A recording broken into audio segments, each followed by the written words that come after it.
மத்தேயு நற்செய்தி அதிகாரம் 27. இயேசுவை பிலாத்திடம் கொண்டு செல்லுதல். பொழுது விடிந்ததும் தலைமை குருக்கள் மக்களின் மூப்பர்கள் யாவரும் இயேசுவை கொல்ல அவருக்கு எதிராக ஆலோசனை செய்தனர். அவரை கட்டி இழுத்து சென்று ஆளுநன் பிலாத்திடம் ஒப்படைத்தனர். யூதாஸின் தற்கொலை. அதன் பின்பு இயேசு தண்டனை தீர்ப்பு அடைந்ததை கண்டபோது அவரை காட்டிக் கொடுத்த யூதாசு மனம் வருந்தி தலைமை குருக்களிடமும் மூப்பர்களிடமும் 30 வெள்ளிக் காசுகளையும் திருப்பிக் கொண்டு வந்து, பழி பாவம் இல்லாதவரை காட்டிக் கொடுத்து பாவம் செய்தேன் என்றான். அதற்கு அவர்கள், அதை பற்றி எங்களுக்கென்ன, நீயே பார்த்துக்கொள் என்றார்கள். அதன் பின்பு அவன் அந்த வெள்ளிக் காசுகளை கோவிலில் எறிந்துவிட்டு புறப்பட்டு போய் தூக்கு போட்டு கொண்டான். தலைமை குருக்கள் வெள்ளிக் காசுகளை எடுத்து, இது இரத்தத்திற்கான விலையாதலால் இதை கோவில் காணிக்கை பெட்டியில் போடுவது முறையல்ல என்று சொல்லி கலந்து ஆலோசித்து அந்நியரை அடக்கம் செய்ய அவற்றை கொண்டு குயவன் நிலத்தை வாங்கினார்கள். இதனால்தான் அந்நிலம் இரத்த நிலம் என இன்று வரை அழைக்கப்படுகிறது. இஸ்ரேல் மக்களால் விலை மதிக்கப்பட்டவருடைய விலையான 30 வெள்ளிக்காசுகளையும் கையில் எடுத்து, ஆண்டவர் எனக்கு பணித்தபடியே அதை குயவன் நிலத்திற்கு கொடுத்தார்கள் என்று இறைவாக்கினர் எரேமியா உரைத்தது அப்போது நிறைவேறியது. இயேசுவை பிலாத்து விசாரணை செய்தல். இயேசு ஆளுநன் பிலாத்து முன்னிலையில் நின்று கொண்டிருந்தார். ஆளுநன் அவரை நோக்கி, நீ யூதரின் அரசனா என்று கேட்டான். அதற்கு இயேசு, அவ்வாறு நீர் சொல்கிறீர் என்று கூறினார்.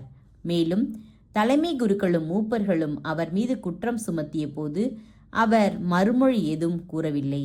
பின்பு பிலாத்து அவரிடம், உனக்கு எதிராக எத்தனையோ சான்றுகள் கூறுகிறார்களே, உனக்கு கேட்கவில்லையா என்றான். அவரோ ஒரு சொல் கூட அவனுக்கு மறுமொழியாக கூறவில்லை. ஆகவே ஆளுநன் மிகவும் வியப்புற்றான். இயேசுவுக்கு மரண தண்டனை விதித்தல். மக்கள் விரும்பி கேட்கும் ஒரு கைதியை அவர்களுக்கான விழாவின் போது ஆளுநன் விடுதலை செய்வது வழக்கம். அந்நாளில் பரபா என்னும் பேர் போன கைதி ஒருவன் இருந்தான்.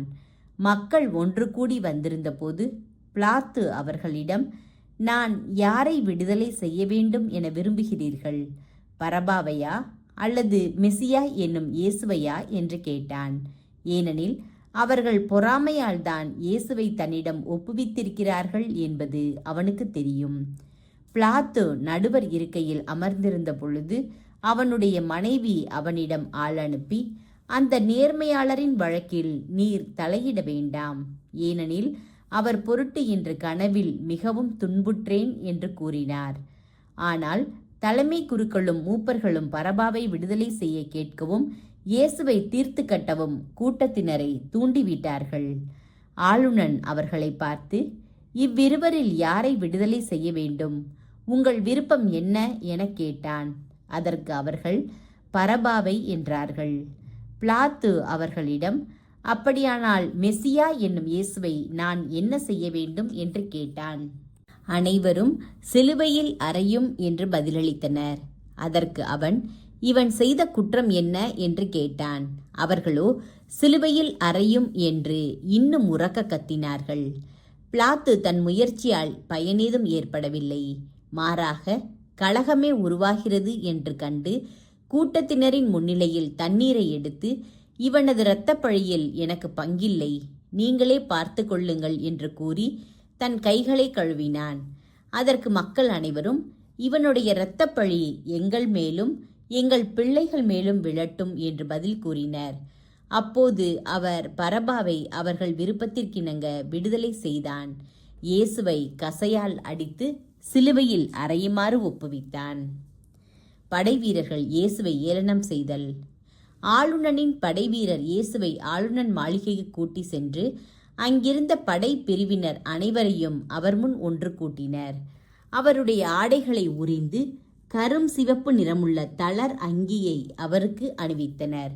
அவர்கள் ஒரு முள்முடி பின்னி அவரது தலையின் மேல் வைத்து அவருடைய வலக்கையில் ஒரு கோலை கொடுத்து அவர் முன் முழந்தாளிட்டல் படி, யூதரின் அரசரே வாழ்க என்று சொல்லி ஏளனம் செய்தனர். அவர் மேல் துப்பி அக்கோலை எடுத்து அவருடைய தலையில் அடித்தனர். அவரை ஏளனம் செய்த பின் அவர் மேல் இருந்த தளர் அங்கியை கலட்டிவிட்டு அவருடைய ஆடைகளை அணிவித்து அவரை சிலுவையில் அறைவதற்காக இழுத்து சென்றனர். இயேசுவை சிலுவையில் அறைதல். அவர்கள் வெளியே சென்றபோது சீரேன் ஊரைச் சேர்ந்த சீமோன் என்ற பெயருடைய ஒருவரை கண்டார்கள். இயேசுவின் சிலுவையை சுமக்கும்படி அவரை கட்டாயப்படுத்தினார்கள். மண்டையோட்டு இடம் என பொருள்படும் கொல்கதாவுக்கு வந்தார்கள். இயேசுவுக்கு கசப்பு கலந்த திராட்சை ரசத்தை குடிக்க கொடுத்தார்கள். அவர் அதை சுவை பார்த்த பின் குடிக்க விரும்பவில்லை. அவர்கள் அவரை சிலுவையில் அறைந்த பின்பு குலுக்கல் முறையில் அவருடைய ஆடைகளை பங்கிட்டு கொண்டார்கள். பின்பு அங்கேயே உட்கார்ந்து காவல் காத்தார்கள். அவரது தலைக்கு மேல் அவரது மரண தண்டனைக்கான காரணத்தை எழுதி வைத்தார்கள். அதில் இவன் யூதரின் அரசனாகிய இயேசு என்று எழுதப்பட்டிருந்தது. அதன்பின் அவருடைய வலப்புறம் ஒருவனும் இடப்புறம் ஒருவனுமாக 2 கள்வர்களை அவருடன் சிலுவையில் அறைந்தார்கள். அவ்வழியே சென்றவர்கள் தங்கள் தலைகளை அசைத்து, கோவிலை இடித்து 3 நாளில் கட்டி எழுப்புகிறவனே, உன்னையே விடுவித்துக்கொள், நீ இறைமகன் என்றால் சிலுவையிலிருந்து இறங்கி வா என்று அவரை பழித்துரைத்தார்கள். அவ்வாறே தலைமை குருக்கள் மறைநூல் அறிஞர்களுடனும் மூப்பர்களுடனும் சேர்ந்து அவரை ஏளனம் செய்தனர்.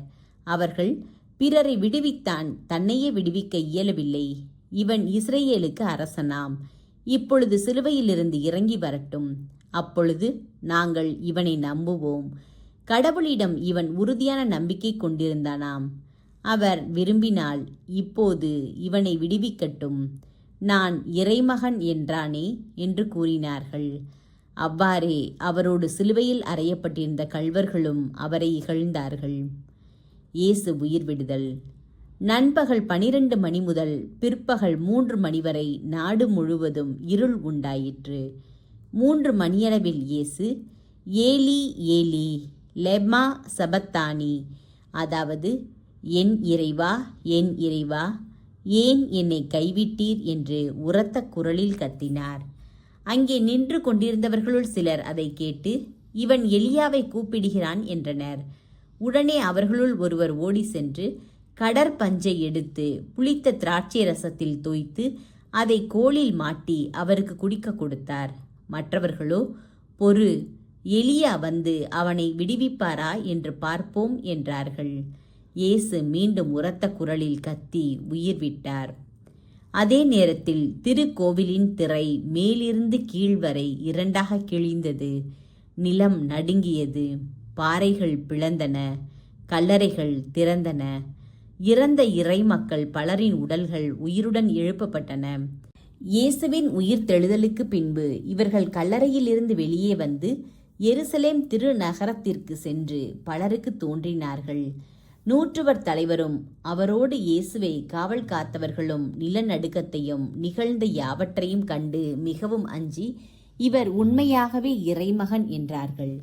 கலிலேயாவிலிருந்து இயேசுவை பின்பற்றி அவருக்கு பணிவிடை செய்து வந்த பல பெண்களும் அங்கிருந்தார்கள்.